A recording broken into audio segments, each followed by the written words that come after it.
Every rep, every set, every play. Let's go eat all camp long. Everybody get it to the back. The sky's the limit, man. Get it, get fly. I got.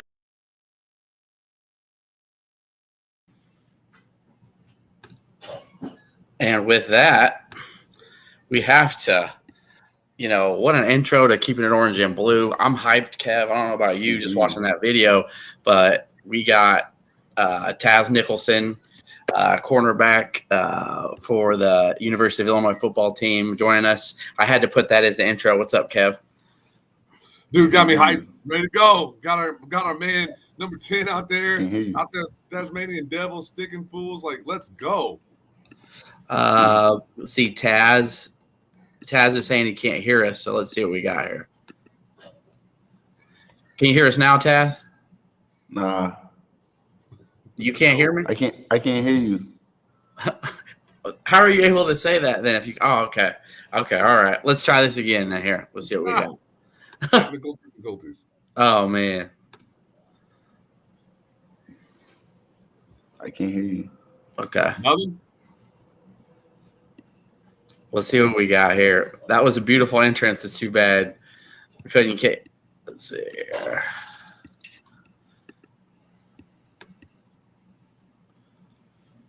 Okay. Can you hear me now, Taz? Nah, I can't hear you. I can read your lips, though. I can't hear you, though. Oh, we don't want to try that game here. Okay, Taz. Let's see here. All right. Okay.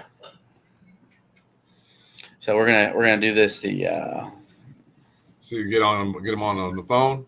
No.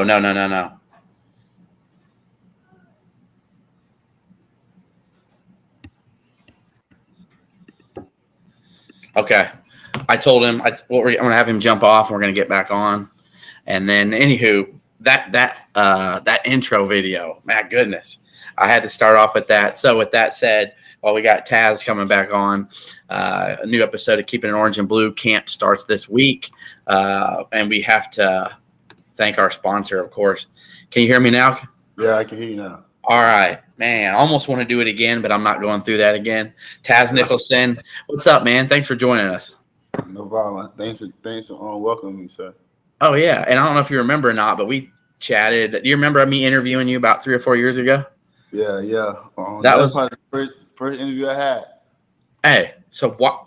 Perfect. So it's perfect. I'm glad I was able to get you back. I've been trying. I love how you play. I love, your tenacity, and I'm excited to see that again this year. But real quick, Taz, Kev, anything you wanted to maybe say about ask him before we get to into anything more real quick before he was having some difficulties there hearing us? No, man, I was just fired up by the video, seeing what the guys are doing, hearing my boy Aaron Henry, and hearing like it's just knowing what's happening, and like I love that this dude's nickname is Taz, right? And I get it, like, but like no guy has a better nickname that fits the personality and the way he plays the game than this dude right here. Like, you don't see him coming. And then blah, he's just knocking the shit out of people. Like I love the way you play, my man, and I appreciate how your tenacity. And my man Aaron Henry told me he and I spoke a little over a year ago, and he's like, dude, just trust me and do not sleep on this kid. He's a baller. Everything we hear about you, and then like I'll just jump right in and ask the question: is it true what we heard about the Purdue game? Like your wrist was broke. And like you're trying to stay in the game, and like they had to take you out of the game. Like you're like no, I'm staying in. Like no, you're coming out, dude. Yeah. It was similar like that. Well, in the game, it had happened. But it was so cold to the point where it was numb. I didn't feel it until I got to the sideline, and I didn't think of it as like anything broken, or anything. I was just like, I'm gonna just get it taped up. And as I went over there, and JB and his staff checked it out, they had to go to the back. That was pretty much it. So that being asked, how you healed up? You 100%? Oh yeah, I'm 100%. I'm 100%. Perfect. Now, would you say, when Ryan Walters left to go to Purdue, we were all kind of hearing, because you were close with Ryan. We're all like, please, Taz, we need you to stay.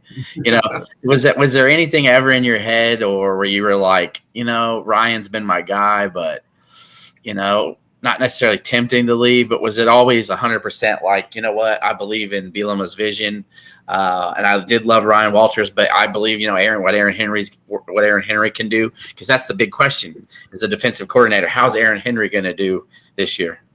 Nah, no doubt. It's totally Coach B persona and his system. I believe in his system and how he operate and do things. I 100% agree that, you feel me, no doubt in my I knew we was going bring someone else in to help continue the standard. You're a Florida guy, right, Taz? Sir? You're a Florida guy? Yeah, I'm Florida. I'm from Jacksonville, Florida. Yes, sir. Duval. So I mean, it can't hurt having a guy like Aaron Henry, who's also a Florida guy.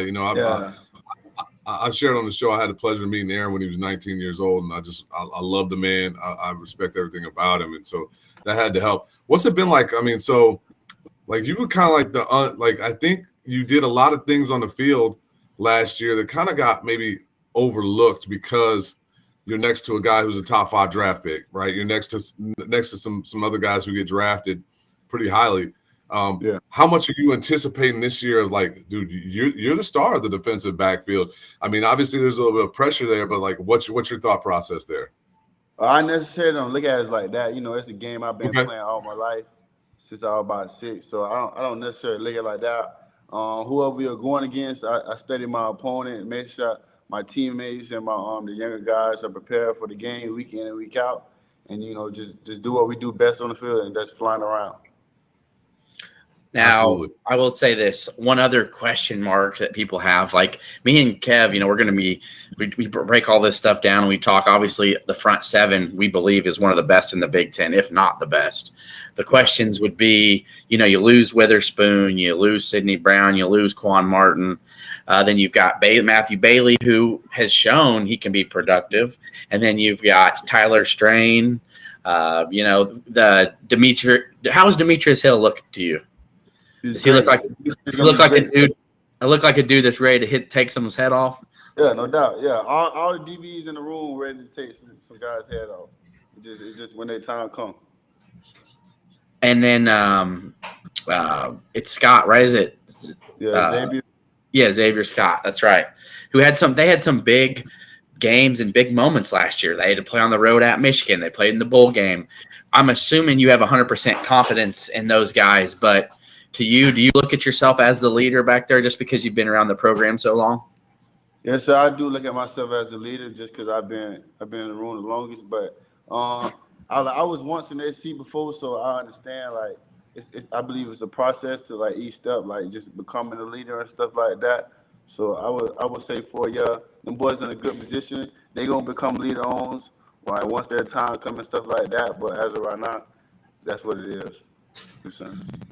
Yeah, I think that it's kind of weird, and I'm saying this with all due respect. I think you got overlooked, to be honest with you, because I think I've been watching Illinois football. I've been going to Illinois football games, watching Illinois football since I was 3 years old. You're one of the best cover corners that we've ever had, and it's difficult when you've got, like I said, you got a spoon on the other side. But now that the time gets to show, and like you're going to be matched up against the number ones on everybody going up against this year, and I from your reaction, like you're excited about that, right? Yeah, no doubt. Like opportunity to shine. What's the mentality like for a corner, man? Because you guys are on an island. When you get locked up, you got the number one guy, and you're locked up. Is it really like it's me versus you? Let's go. Let's have at it. Yeah, no doubt. I feel like it's you just got to be in you. Like you got to have that dog. You got to be an everyday guy. That would mean like an everyday guy mean like you being the same guy in the facility. Whatever your personality is, I feel like if you be that same guy every day, it will lead to success. So stuff like that, I look at try to perfect and stuff like that. Obviously, for the media world, the Big Ten landscape, Illinois adding Jim Leonard was a big deal. I'm not sure if I'm sure he's able to introduce himself. Looks like Taz may have popped off again, but here he comes. He's coming back, I think. Let's see here. All right. So let me finish that.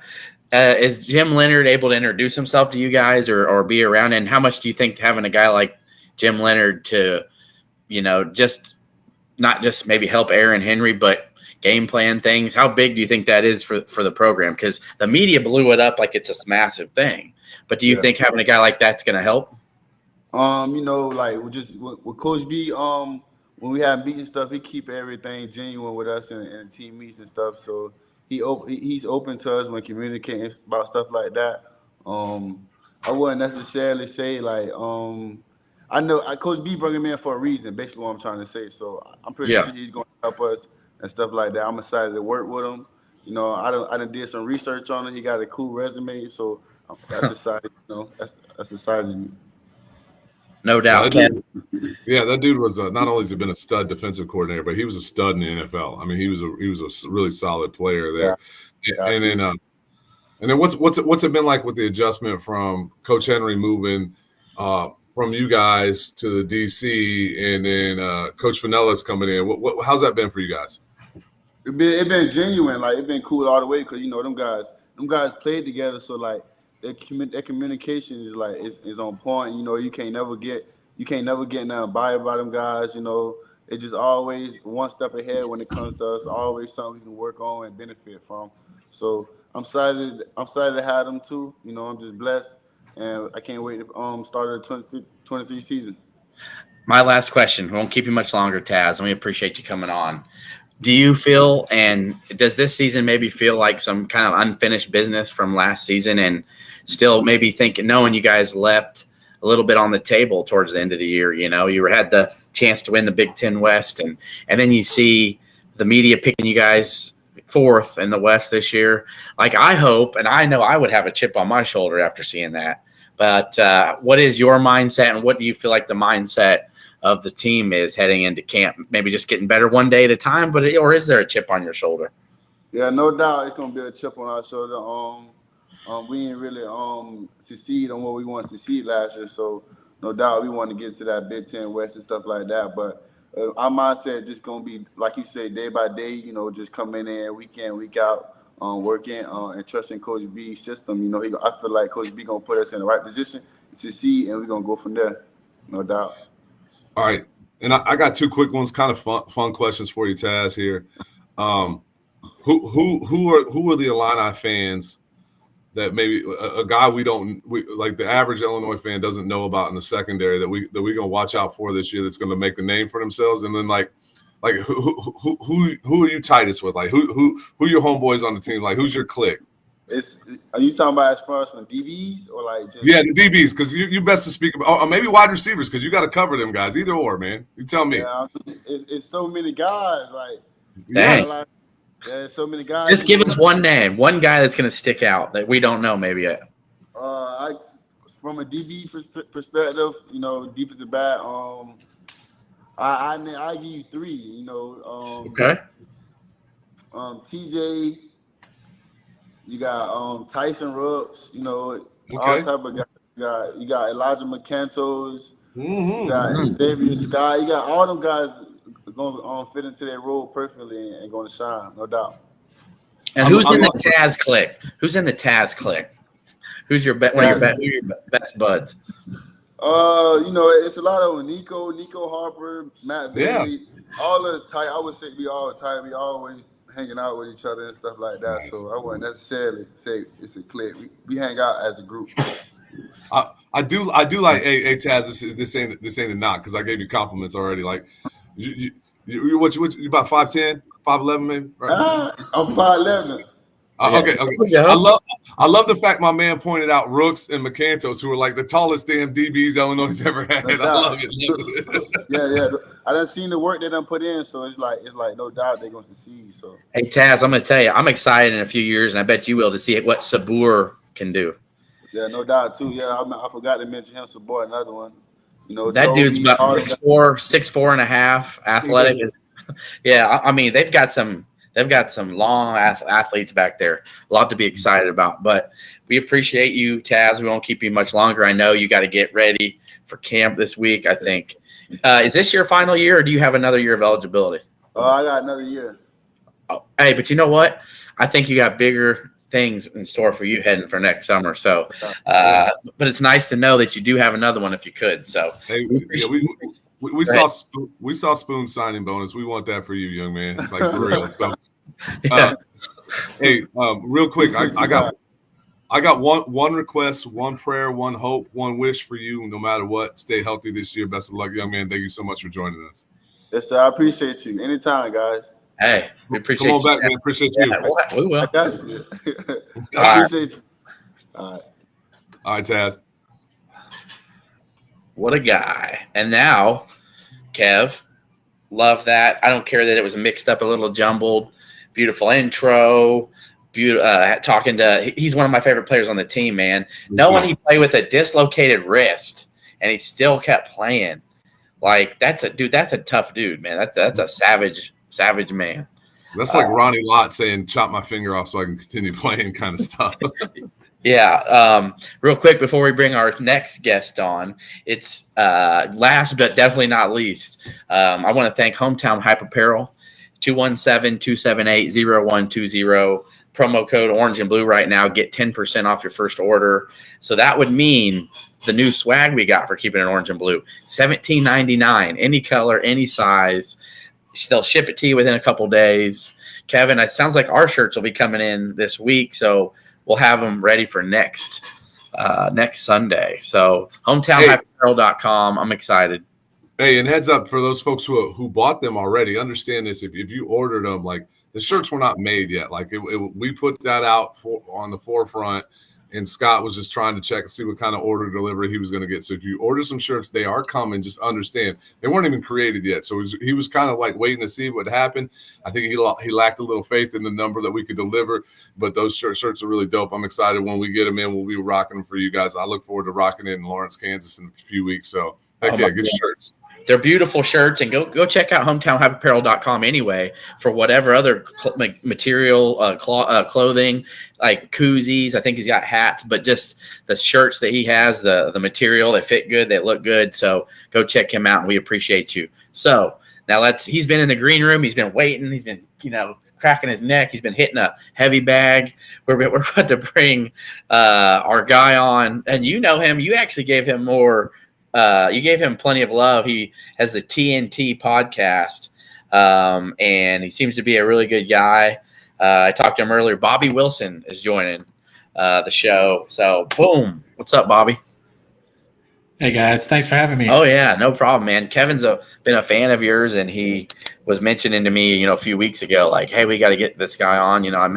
I reached out to him, and I was like, all right, anybody Kevin tells me, knows their stuff, we're gonna bring on here. So, and you were able to listen to the interview with Taz. So, great job, guys. And so, my first question for you would be Illinois being fourth in the Big Ten West. I think we chatted about this earlier today. What are your perspective on that, and why do you think Illinois was picked fourth? I think it's a big slap in the face, honestly. Personally, I see, looking at it from the outside, seeing that potentially the losses that they had on the defensive side, new quarterback, maybe some people are thinking that. Some of the teams put ahead of them, I think, are valued a little too highly, in my opinion, compared to this Illinois team. And I don't care that they have a new defensive coordinator. They got dudes back there, future pros. Yeah. Teams are going to have to compete day in, day out, or week in, week out to beat this team. And I firmly believe that this team can win, and I honestly think they will win the West.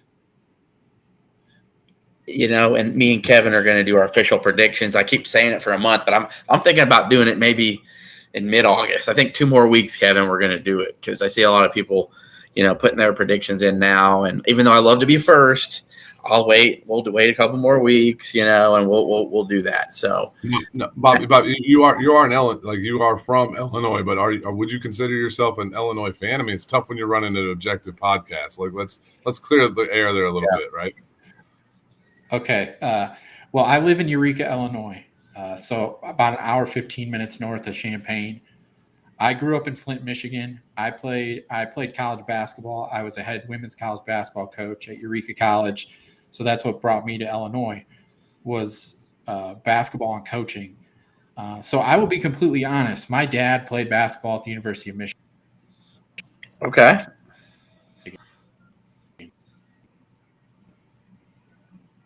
I think he froze up a little bit here. Yeah, we might have lost him. No, what's going on with our guests? So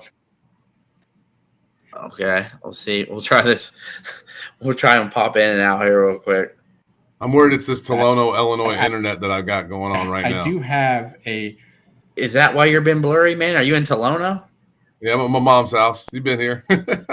I have been there, but I didn't realize that the internet was so terrible there. Anyway, blame it on me. Bobby, are you there? Yes. Okay, I was talking, man. So we're going to rewind you back. We're going back to Total Recall, okay? So your dad played basketball at the University of Michigan. Yes. Okay. Yes, I did. So yes, he did. So then that meant you pretty much grew up kind of like a Michigan fan? Yes, I absolutely did. I mean, I spent a lot of falls going to Ann Arbor to the Big House. My first memory of college football was Charles Woodson against Ohio State, his Heisman moment when I was a really little kid. That's what grew my passion in college football. I decided to pursue the basketball route just like my dad did. But now that I host a podcast about college football, I try to be as impartial as I possibly can. And living close to the Illinois campus, and this team last year, I was able to go to the Week 0 game against Wyoming, and then I went to the game against Michigan State as well. And I really grew to appreciate this team and just how hard they play. And I really enjoyed watching this team. So I have become a fan of Illinois football because of Brett Bielema and how he does things. I really love what he's doing, and I think they got great things ahead of them. So you would agree with me and Kevin that Illinois was the better team in Ann Arbor last year? I absolutely agree. Absolutely, 100%. Okay, because a lot of people are like, "Oh, if Blake Corum could have played, if Blake could have played the whole half, the whole second half, and Edwards was out, and blah blah, and any other excuse in the book." But it boiled down to, and Illinois fans have a couple different things. Like, what if McCarthy's knee wasn't? They call him his knee down. What if Witherspoon didn't have a phantom call on him? You know what I mean? A lot of ands, ifs, and buts. But I think Illinois is showing who they really were last year in Ann Arbor. Now, to this year's team or this year's Big Ten West per se, would you put Illinois and maybe who do you think are the real legitimate contenders, or Illinois and Iowa, or who are you feeling maybe are frauds as well in the four there? I think Illinois and Iowa are definitely the top two. I think Wisconsin, with that new system that they're implementing, I got to see it before I believe what they're doing. I think that's with the players that they have that they're trying to put in that system. I think that could be a real place where they could fall flat on their face. But again, they have talented players, so I don't want to say that they're going to be bad by any means. And Luke Fickell's a good coach, so I don't want to say that they're going to be bad by any means. Minnesota, I think, just doesn't have enough back they lose a lot defensively, and I really put Illinois and Iowa right there at the top two. Yeah, I think there's a lot of. Obviously Fickell did a great job at Cincinnati, and I think there's some newcomer bias in a good way for Wisconsin coming in here and being predicted to win. But I have questions about how that system will truly play in Madison.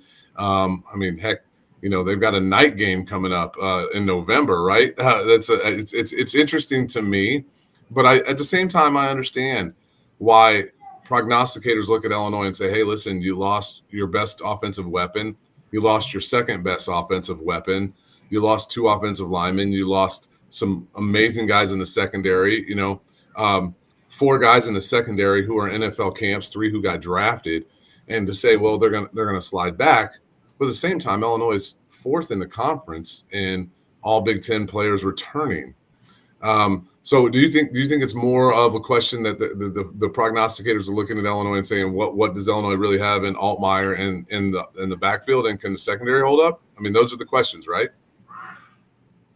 Absolutely. I definitely think that's the case. I mean, whenever there's a question at quarterback, I think it's a legitimate question. I mean, inexperience there at the position, albeit he's very talented. So I personally am not worried. And yes, I understand the secondary questions as well. I mean, you lose 4 stars to the league and 1 top 5 pick. I mean, obviously that's second to none. But there is really, really good talent in the back end there. And you just talked to one of them. I mean, he's going to be a heck of a player back there. And they got a lot of other dudes who are going to step up and do really well there. I almost didn't want to mention Demetrius Hill because, like, most people aren't going to think about it. But, like, what he did at FIU and his, he was a freshman All-American. Okay. Like, so that's, and then they're adding him to pretty much kind of roam and kind of play, be a kind of Sidney Brown type dude who can come up at the line of scrimmage if they need him to. He's 3 inches taller than Sidney. He's longer, probably just as athletic. And then Matthew Bailey showed out, and I think about that dude, an athletic specimen, adding probably another 15 pounds of muscle. I think he's a guy too to look out that I don't think many people are mentioning. But what do you take on? It sounds like Luke Altmaier and Leary are going at it, but Luke Altmaier is probably the guy. Are you thinking that maybe if Altmaier can be maybe the steadying presence that DeVito was, is that going to be the big factor for you in where Illinois goes? Is Luke Altmaier? I mean, that's a big deal. I mean, you have to have solid quarterback play to do well, not only in Big Ten, but in any level of college football. So it's obviously a big deal. But I think as well, the running backs that they have returning play a huge role here. I understand you lose Chase Brown, who's one of the best players in college football last year, should have been in the Heisman conversation more than he was. But the guys that they have back are going to be able to take a good amount away from the pressure that's going to be on those quarterbacks, whoever it may be. And I think that's going to be huge. And I think the offensive line, yes, they lose a couple, but Bielema is as good as it gets in coaching up offensive linemen, getting the right guys in place there. So personally, that doesn't worry me at all. It's fun. It's funny because I think about when you think about where the prognosticators, the Big Ten media folks are putting Illinois, and then you compare that to Penn State, who has an unproven guy at quarterback as well. I mean, obviously Aller's really highly thought of, and he's really talented, but so is Luke Altmaier. So it's a little bit of inconsistency there. But this kind of leads me into a question. Is that so? Last year, when Ryan and I were talking about this, I circled the Indiana game as a game that I thought would be really critical to Illinois' overall success for the season. And that's probably because I thought Virginia was going to be better than what they were. When you look at Illinois' schedule, I personally look at the Penn State game as a huge game early on to see maybe as a litmus test of where they are. But do you think would you lean more Kansas? Where are you looking at Illinois' schedule early on and going, hey, this is where we'll know whether this team's at? I definitely think the Penn State game, like you're saying. I mean, Kansas is going to be a heck of a test because they got a really, really good offense, but their defense is borderline bad. So I think Illinois can really move on them and do things. And I really firmly believe that they'll get the job done in Lawrence.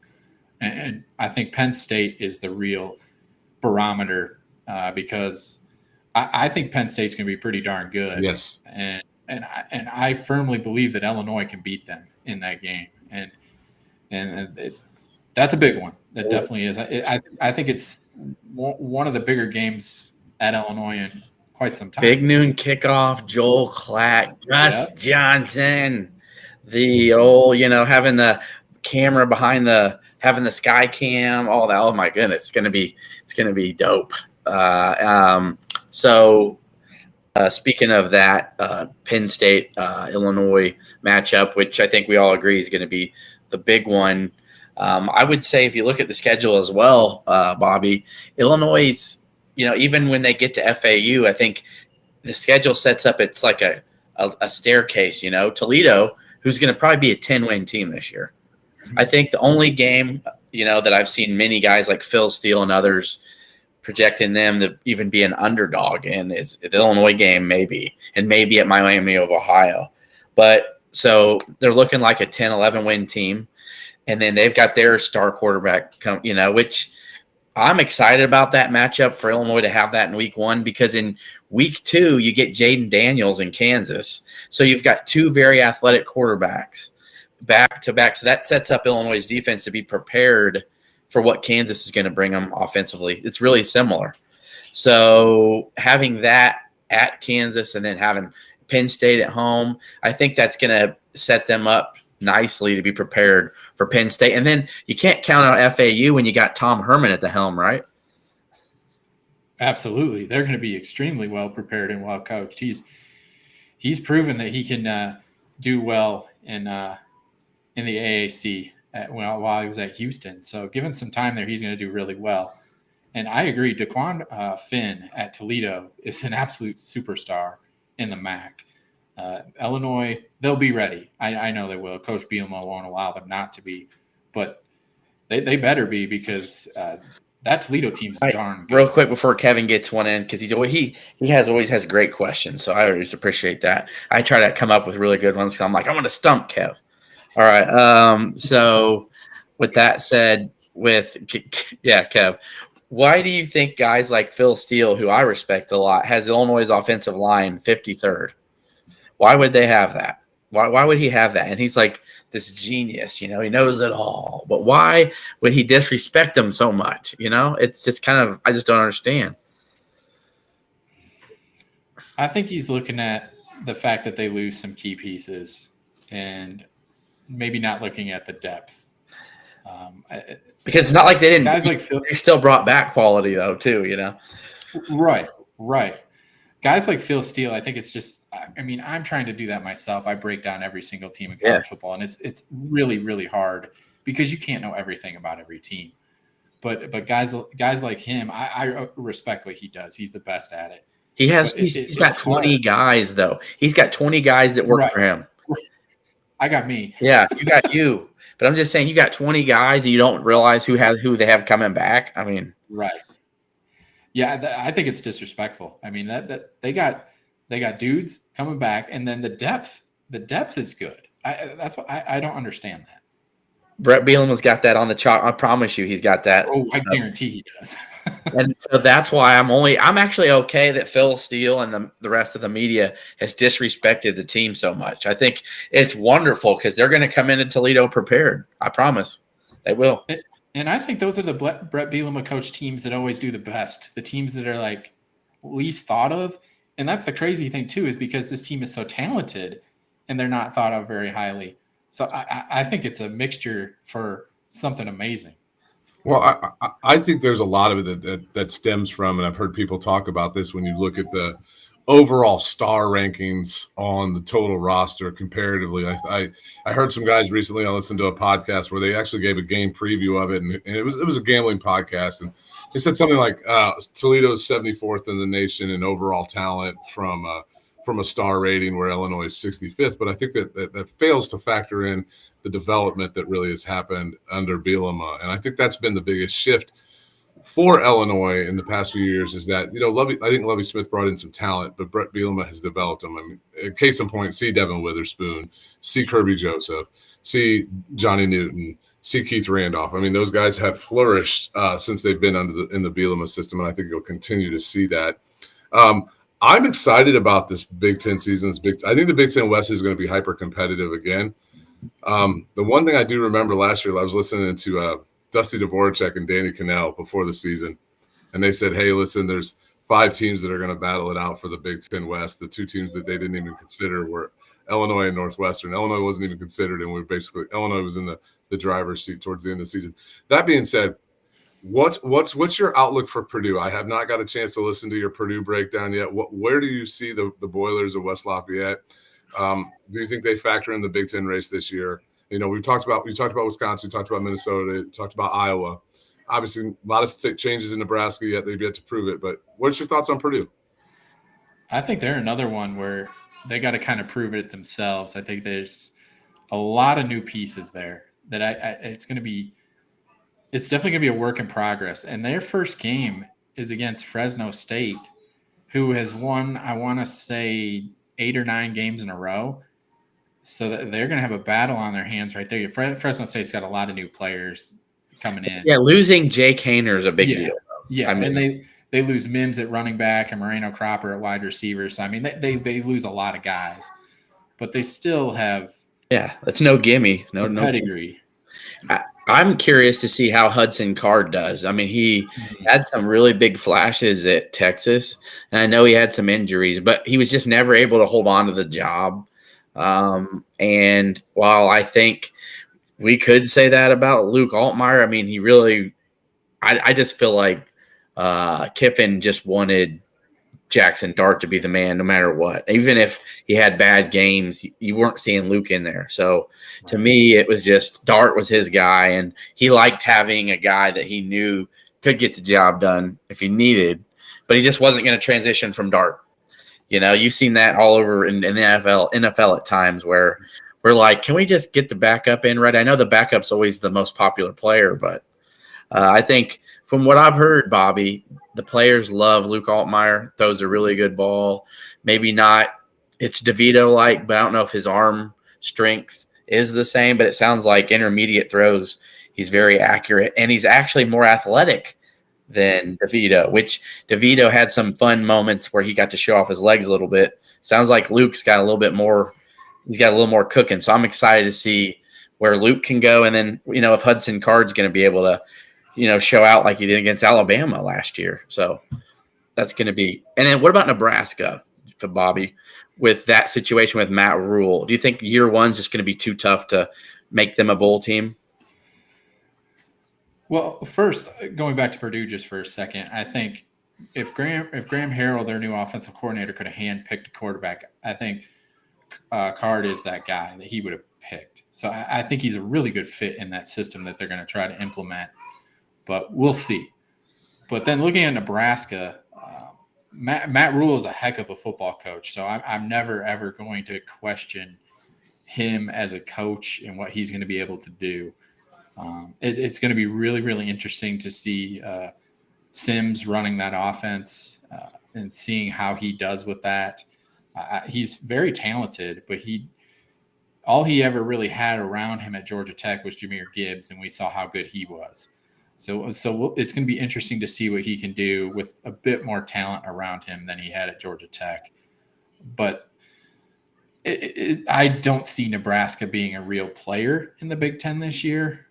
But at the same time, having a first-class coach, one of the top coaches, I'm not going to put it past them. I would never suspect it, though. Yeah, it's interesting when we just talked about Purdue. And then you look at where the rest of the Big Ten has situated itself from a especially the West from a head coaching standpoint, is that, you know, Purdue 6 out of 7 from a hierarchy standpoint, no matter how you want to slice it. And I'm pulling for Ryan Walters. I really am. I hope he does well.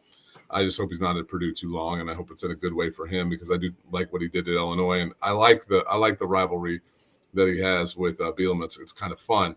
That being said, you know, as we start to get moving forward to this college football season, you're a guy who likes to go to a lot of games. You like to attend a lot of places. Where are you going to be week 1 this year, Bobby? Where will you put your butt in the seats? Well, I do a lot of work for the University of Connecticut, and they actually play on my birthday, August 31st. So I'm hoping to be there. Is that Friday night as well? That's a Thursday night game? Thursday night. Yeah. Yep.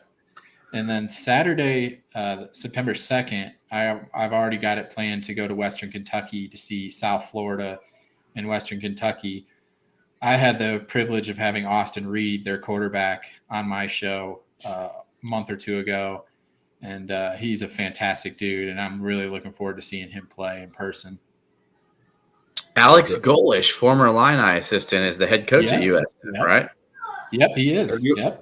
USF, some of the best helmets in college football, in my opinion. Absolutely.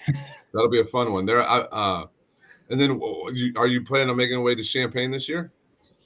Absolutely. I'm still trying to decide when. I would love to go to the big noon kickoff game against Penn State, because Mark Ingram, a fellow Flint, Michigan He's my guy. I'd love to, and he's part of Big Noon Kickoff now, so I'd love to see him. But I'm also going to the Detroit Lions home opener that Sunday, so I don't know how I would work that out. So I appreciate your definitely support. Plan on. You're supporting Kirby Joseph. We appreciate it. Yes, absolutely. He's my guy. That's right, man. The final pick in Aaron Rodgers' Green Bay career. I mean, that's something that you can make some money off in 20 years, even though he may not need it. Well, Bobby, I will say this. The Lions kick off the NFL season in Kansas City on September 7th, and then Illinois is at Kansas on September 8th. If you want to come hang out with your guy here, I'll be there. Love to see you. Love to meet up. Just saying, if you want to come that way, I'll be there. Me and a good buddy of mine have talked about going to the Kansas City Chiefs-Lions game, Illinois, Kansas, and then on Saturday doing Kansas State, Troy, and then Missouri, Middle Tennessee, because one's in the morning and one's in the evening. Drive over to Columbia after leaving Manhattan. That'd be cool. Yeah. Yep. That's a lot. I don't know if you saw this, Bobby. Since you're going to the Western Kentucky game, Western Kentucky is going to give some lucky fan what's this? Lifelong season tickets if they get their name legally changed to Hilltopper. You know what's funny about that too is I always played with them in the old NCAA football game. I would move them up to the FBS because I like the Hilltopper mascot. So there's that, I guess. I just thought you might want to know because you could take them up on the offer when you go, and you get lifelong Western Kentucky tickets. So we could just call you Hilltopper Wilson when you come on again. That'd be something else. I have to talk to my wife about that one.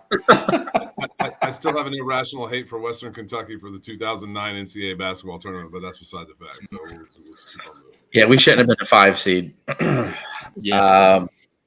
Real quick, we'll go to some of the chat overlay, and we have a big time fan named Saint Dominic's Rosary who loves to comment all our stuff. Basically saying that you can win the Big Ten you can win the Big Ten West with a mediocre quarterback. See Northwestern, Wisconsin, Iowa. Very good point.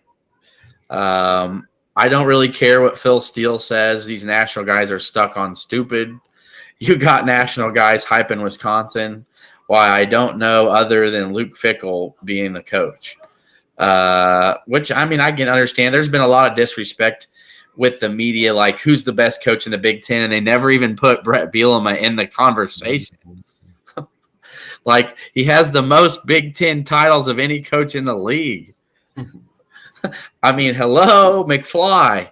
You can't do my homework with your handwriting. All right.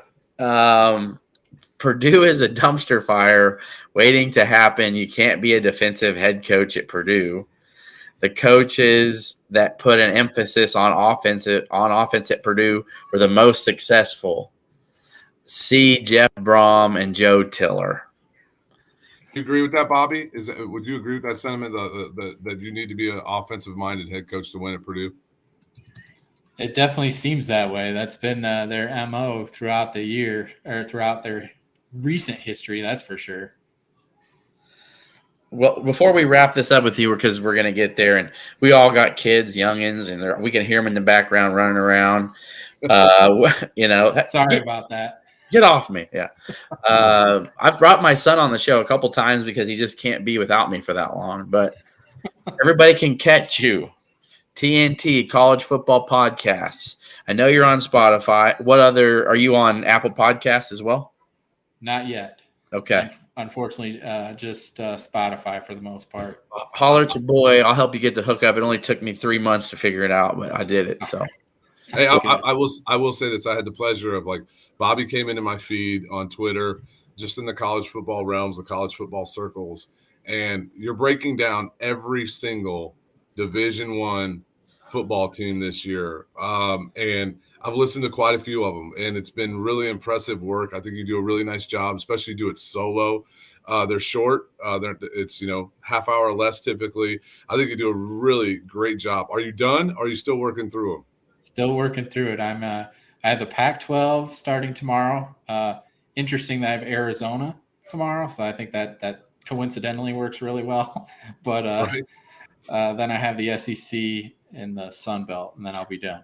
And you can catch him on Twitter at TNT College Foot 1.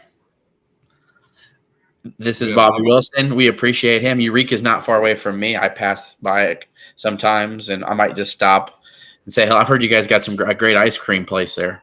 We do, Uncle Bob's. Yes. Yeah, there we go. I might have to stop at Uncle Bob's, and we can chat with about some college football. Absolutely. All right. Well, we appreciate you having you on. We might even have you on again sometime before the season's over. So yeah, I can't stress enough. If you're a college football fan, give Bobby a follow. I mean, this is why I wanted to ask you if you were an Illinois fan, because I know you're in Illinois. You got an Illinois hat on, but you are an objective fan, and you do a great job. If you're a college football fan, Bobby's a must follow. Give him a follow, folks. Appreciate you coming on, Bobby. Really do. Thank you for your time. Thank you, guys. Thanks so much. Appreciate you, Bobby. So the one question we should have asked him and I didn't. Hold on. He might be there still. Hold on. Bobby's still there. Go ahead, Kev. What was your question? Yeah. What kind of impact can you see Jim Leonard being for Illinois on the defensive side of the football as an analyst and not necessarily a full-fledged coach on the sidelines on Saturday afternoons? I think he's going to have a huge impact. I'm a former head coach at the college level, albeit in a different sport, but still concepts. Yeah, he's going to be able to help so much from that regard. Just being able to give input on so many levels. The fact that he played at a high level and he's now coached at a high level as well for quite some time. And he knows Bielema and the scheme tremendously. So I firmly believe that he's going to be able to help a ton when it comes to scouting, breakdowns. I think he can really help that defense. Not that they need to go to another level because they were great last year, but I think he's really going to help those quote-unquote younger guys do some really good things in the development aspect. And my last one, you may have already went over Illinois. I need to listen to what you had to say on your podcast before too long if you did. But 8-4 to 10-2, you're going to have them in there somewhere. What's your final prediction for Illinois' record? I'm going to go right in the middle. And I know that might be the easy way out, but I'm going to say 9-3, win the Big Ten West, and play in Indy. And have a real shot to beat either Michigan or Penn State to go to the Rose Bowl. I'm glad to hear you say Michigan and Penn State too, is because I think those are the two favorites in the East. I'm not picking Ohio State. I don't. While I know Drew Aller's new, I'm not buying whoever the next quarterback for Ohio State is being C.J. Stroud, and I know they still got Marvin Harrison Jr., but Michigan's returning so much more, and Penn State's defense is just better in my opinion. So. And by the way, folks, if you want, I know I plugged your podcast already. Bobby did a great breakdown of the entire season for Illinois. He took a game-by-game look. If you guys want to hear what Bobby thinks in each game and what his projection will be for Illinois, go ahead and listen to that show. Bobby did a great job on that. Thank you, buddy. Yeah, thank you, guys. Thank you so much. Genuinely appreciate you, man. So, and this time it is goodbye for real. It is goodbye at TNT College Football Podcast. All right. Had to get that's the news of the week for Illinois, right, Ryan? Since we met last week, that's the news, right? Is that Illinois brought on Jim Leonard? What a hire! What a coup! What a job by Brett Bielema. He continues to be the CEO of the program. The two biggest things from this week that I think and I'm glad we got Bobby to talk about that, were Jim Leonard and then what Bielema said about Illinois and his contract, and that I think there were some concerns that Brett Bielema. Potentially if Kirk Ferentz retired, may go back to Iowa, and he basically nipped all that in the bud. And then you hire a guy like Jim Leonard, which now gives him roots to Illinois. I think Jim Leonard's path is to a head coach next year or a defensive coordinator spot in the NFL. But I think he likes college football. It's just what a week for Illinois. I mean, when I saw it, I got to tell you, Kev, I know we're both working, our 9 to 5s or whatever it is, but I had it was such a big deal. I had people tagging me, and I'm like, why is my phone blowing up? And I was like, my jaw dropped, though, when I saw it. I kept looking for the inverted name or misspelling on the Twitter handle. Like, oh, that's a parody account. That's ENSP News or whatever. Yeah, I couldn't, dude. I could not This is not real. There's no way I could send you that in good conscience knowing it was fake. Once I verified it was real, I sent it to you because I went to all my sources, same thing. I was like, what is this real? And I was like, wait a second. And we hadn't heard him going anywhere else. So the fact that Brett was able to get in touch and get it done, he did say that he had actually been talking to Jim for months, and just what do you want to do? Like, what do you want to do with your life right now? Like, it's not like, please come join my staff. It was like Brett was just like, hey, man, I care about you. I was your defensive coordinator at Wisconsin. Are you wanting to go to the pro route? Or you just want to take a year off? Like, I'm just curious, man, And then once they finally talked about it, for a couple months down the road, he's like, I do want to stay close to my family, but I do want to work, and I'll join your staff if you have an opening. And he's like, we got an analyst opening. So it's like, how huge? That's huge. Yeah. And while he won't be able to be with them on game day, being able to, to game plan each week and have not just work with the defense, but he's going to be working with special teams. He's going to be working with the offense about how to attack, a Wisconsin, who he knows, by the way. How many of those guys on Wisconsin, Jim Leonard, helped recruit and mentor? Well, it's like this. So you have, if you're Brett Bielema, you're sitting in this season. It's a second year with Lunny. You got a little bit more faith there, and you lose your defensive coordinator. And so you've got to promote a guy you're very comfortable with, and I think everybody's excited for Aaron Henry and what he's going to do. Nobody more so than me. However, it's Aaron's first year as a defensive coordinator. So if you're Brett Bielema, that's a guy who's going to take a little bit more time, and I won't say hand holding, but you've got a new coordinator. You got to spend a little bit more time with them, especially when that's the side of the ball that you love and that you came up in. But now you've got the opportunity here to allow a guy like Jim Leonard to kind of help and aid a guy like Aaron Henry, and Brett can continue to do what Brett has been doing over and over again. I'll say it for the 457th time, is be the CEO of the Illinois football program. And that is what he's doing. And this is another move. This is another opportunity where Brett Bielema is playing chess while other people are playing checkers. And not only that, are we getting Jim Leonard to come be an analyst for our team? We are getting Jim Leonard to be an analyst for our team, and Wisconsin is footing like 90% of his salary, and so it is. That's crazy. Wisconsin's paying him to come be an analyst at Illinois. So, but with that said, it is the perfect scenario. It's a power move. It's a power play by Brett Bielema to have Jim Leonard, because not only is Finellis a first-year cornerback coach at Illinois. Yes, same thing. Yep. Aaron Henry's first year DC, who is there to help mentor, to to be there for them to fall back on for ideas and game planning and situations where maybe they're not 100% sure about because they haven't been through it. Who better than Jim Leonard to be there? I mean, it's perfect. And even if it's only a 1-year thing, which probably is likely, I think 2 tops, but 1 year is probably likely.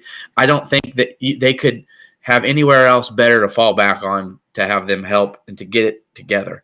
Because, if a guy like you ask Ryan Walters, would you have liked to have a guy like Jim Leonard your first year? I guarantee, 100 times. Well, and Sean Garner asked, why can't he be with the team on game day? I don't know that he can't be with the team on game day. He cannot be in the booth. He cannot be on the sideline. That's part of the rules as an analyst, and Jim's family is still in Wisconsin, so he's going to be. I'm only going off what Brett Bielema said at Big Ten Media Day.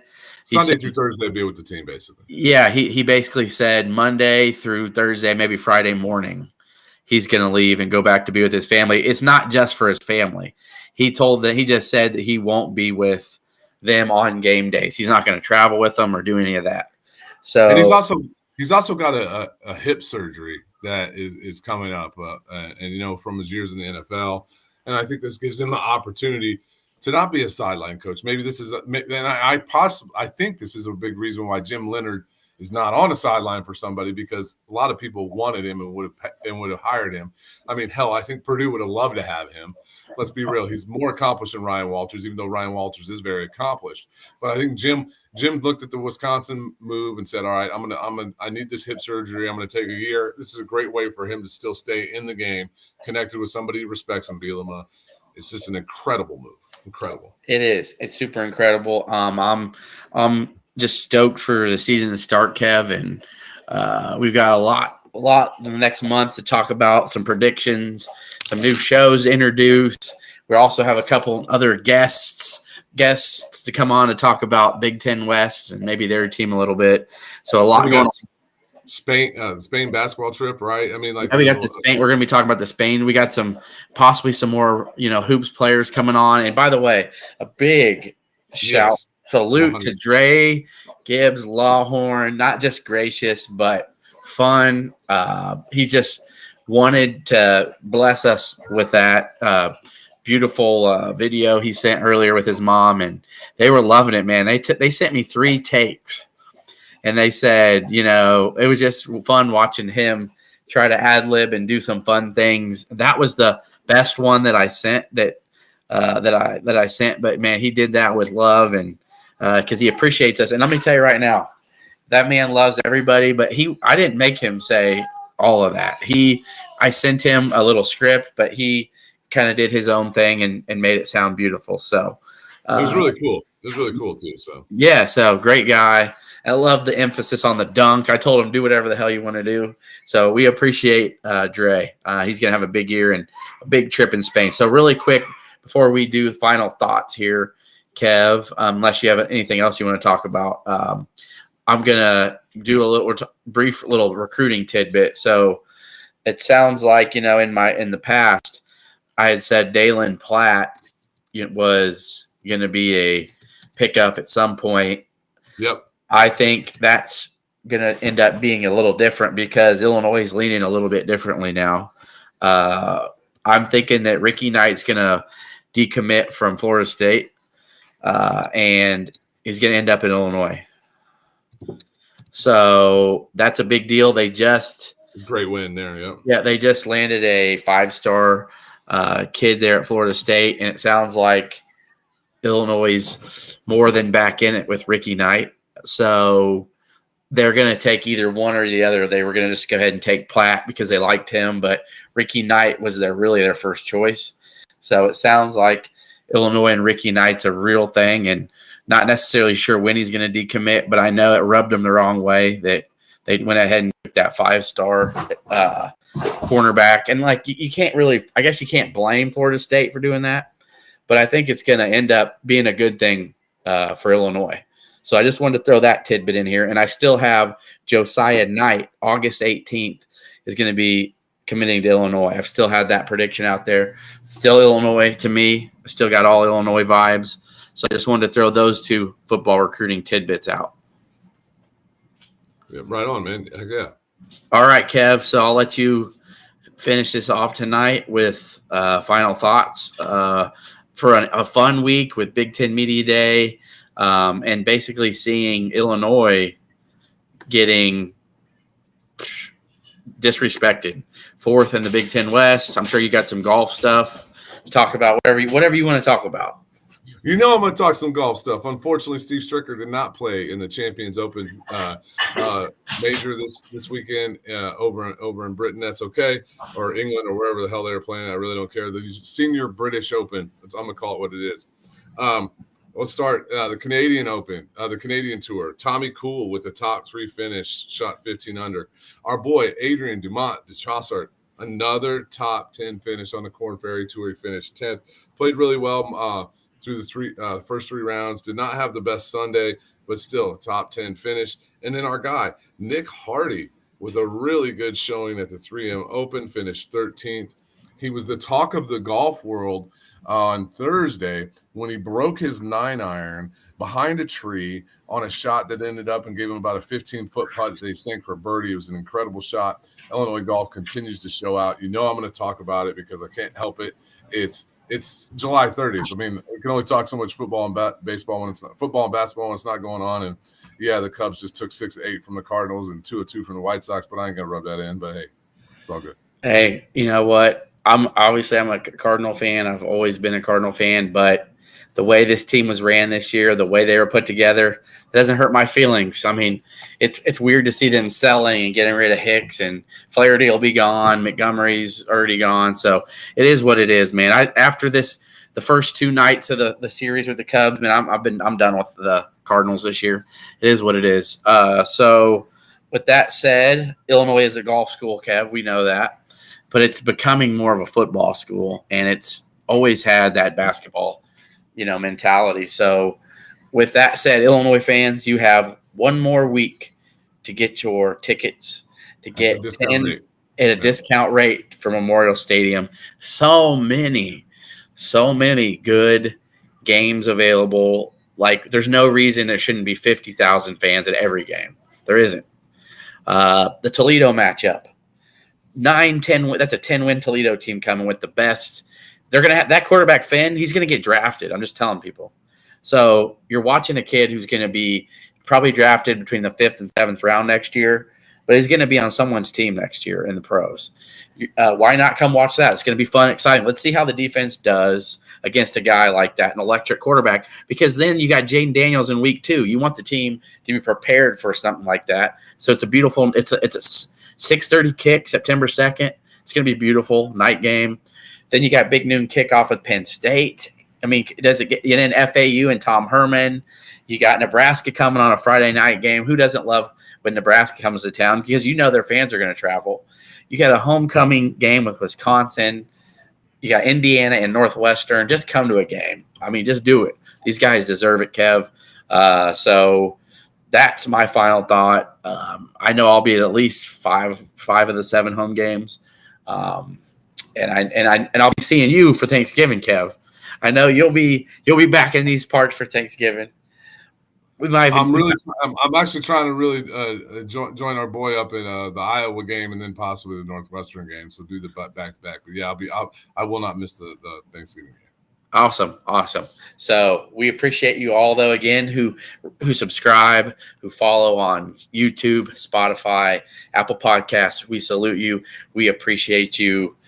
I'm Swami. That's Kev. Swami out. ILL. INI.